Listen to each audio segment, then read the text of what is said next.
नमस्कार दोस्तों, हर हर महादेव, राधे राधे दोस्तों। आज की कहानी बहुत ही ज्ञानवर्धक है। अगर आपके घर में धन नहीं रुकता है तो नहाते समय औरतें यह उपाय जरूर करें। अचानक धन प्राप्ति होती है। इसके अलावा जो औरतें कपड़े खोलकर नहाती हैं, अर्थात उनके लिए भी खुशखबरी है। मित्रों, एक समय शिवजी महाराज पार्वती के साथ हरिद्वार में घूम रहे थे। पार्वती जी ने देखा कि समस्त मनुष्य गंगा में नहा नहाकर हर हर गंगे कहते चले जा रहे हैं। अगर आप यह कहानी सुन रहे हैं तो पूरा सुनिएगा, क्योंकि आधा अधूरा ज्ञान सही नहीं होता।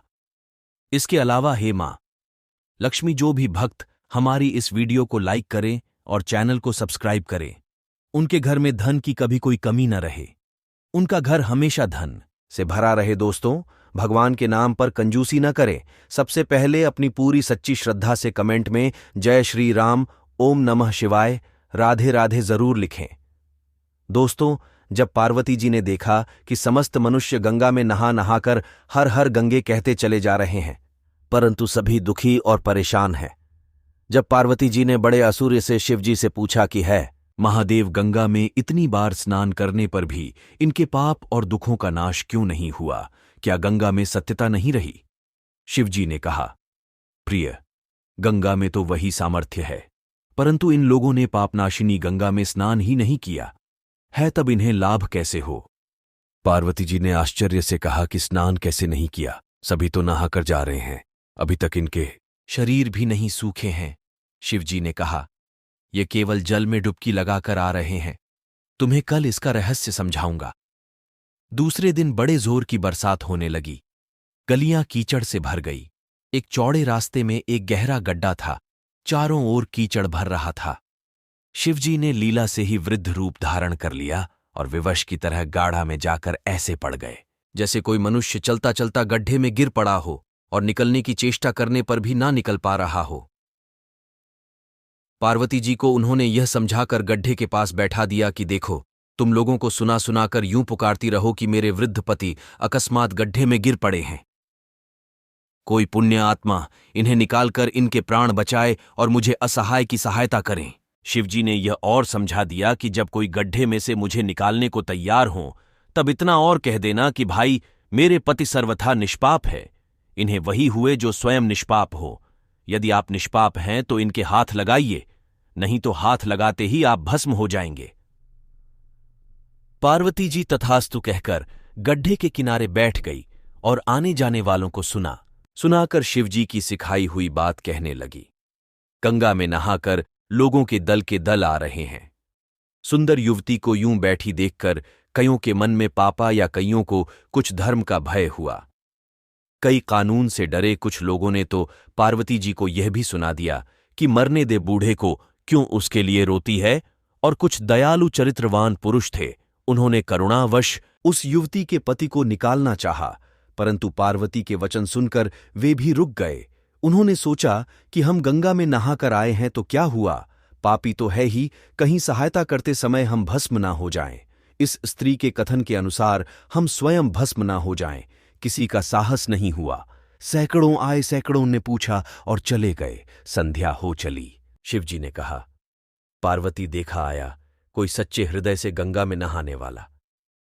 थोड़ी देर बाद एक जवान हाथ में लौटा लिए हर हर गंगे करता हुआ निकला। पार्वती ने उसे भी वही बात कही। युवक का हृदय करुणा से भर आया।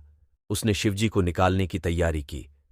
पार्वती ने रोककर कहा कि भाई, यदि तुम सर्वथा निष्पाप नहीं होंगे तो मेरे पति को छूते ही जल जाओगे। उसने उसी समय बिना किसी संकोच के दृढ़ निश्चय के साथ पार्वती से कहा कि माता, मेरे निष्पाप होने में तुझे संदेह क्यों होता है? देखती ही नहीं, मैं अभी गंगा नहाकर आया हूं। भला गंगा में गोता लगाने के बाद भी कभी पाप रहते हैं? अभी तुम्हारे पति को निकालता हूं। युवक ने लपककर बूढ़े को ऊपर उठा लिया। शिव पार्वती ने उसे अधिकारी समझकर अपना असली स्वरूप प्रकट कर उसे दर्शन देकर कृतार्थ किया।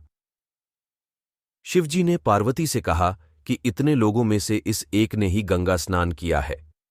इसी दृष्टांत के अनुसार जो लोग बिना श्रद्धा और विश्वास के केवल दंभ के लिए गंगा स्नान करते हैं, उन्हें वास्तविक फल नहीं मिलता, परंतु इसका यह मतलब नहीं कि गंगा स्नान व्यर्थ जाता है।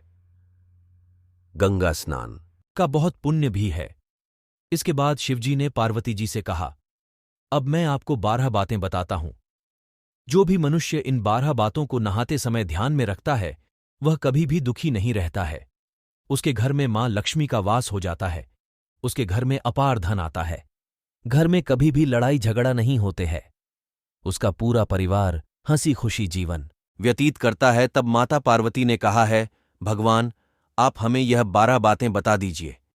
इसके बाद भगवान शिव उन बातों को बताना शुरू कर देते हैं और माता पार्वती बहुत ध्यान से सुनने लगती है। दोस्तों, यह 12 बातें आप लोग भी बिल्कुल ध्यान से सुनना। इसके बाद भगवान शिव कहते हैं, प्रिय, यह 12 बातें बताने के बाद मैं आपको एक बात और बताऊंगा जो औरतों के लिए, जो औरतें कपड़े खोलकर स्नान करती हैं उनके लिए यह बात बहुत ही महत्वपूर्ण है।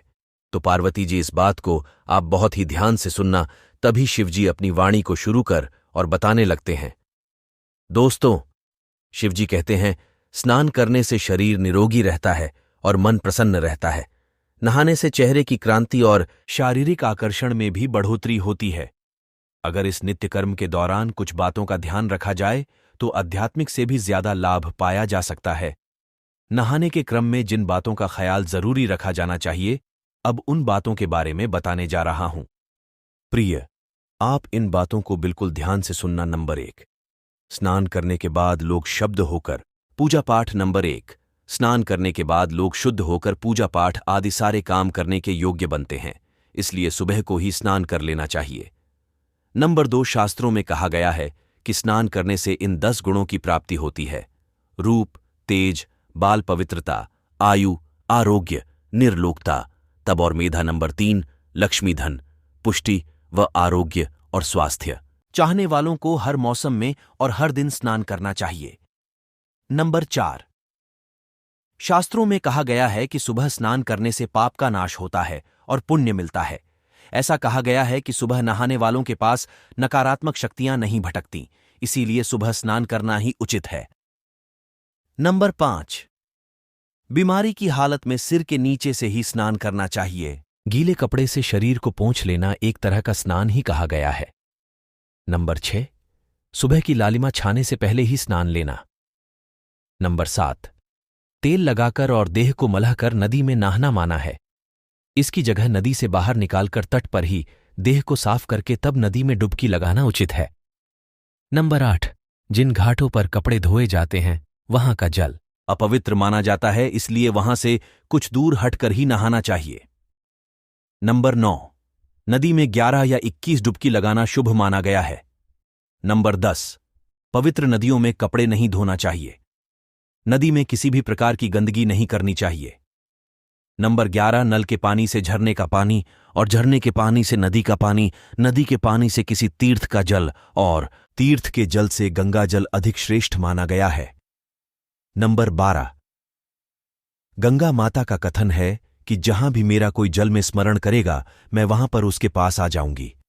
इसके बाद शिव जी ने कहा, अब मैं आपको बिना कपड़ों के नहाने वाली औरतों के बारे में बताता हूं। शिव जी ने कहा, हिंदू शास्त्र में हर एक चीज के लिए कोई ना कोई नियम बनाए गए हैं। इन नियमों में से एक नियम है स्नान को लेकर की गई बातें। ऐसा माना जाता है कि आम व्यक्ति को शास्त्रों के नियमों का पालन अवश्य करना चाहिए।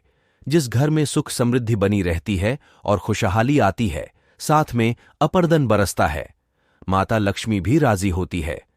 दरअसल हमारे शास्त्रों में अनेक बातें ऐसी लिखी गई हैं जिनका पालन हम कई वर्षों से करते आ रहे हैं, लेकिन उनके कारणों के बारे में अभी तक भी पूरी जानकारी नहीं है।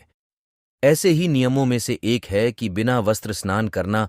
आपने अपने अपने घर के बड़े लोगों से यह कहते हुए सुना होगा कि बिना कपड़ों के या निर्वस्त्र स्नान नहीं करना चाहिए।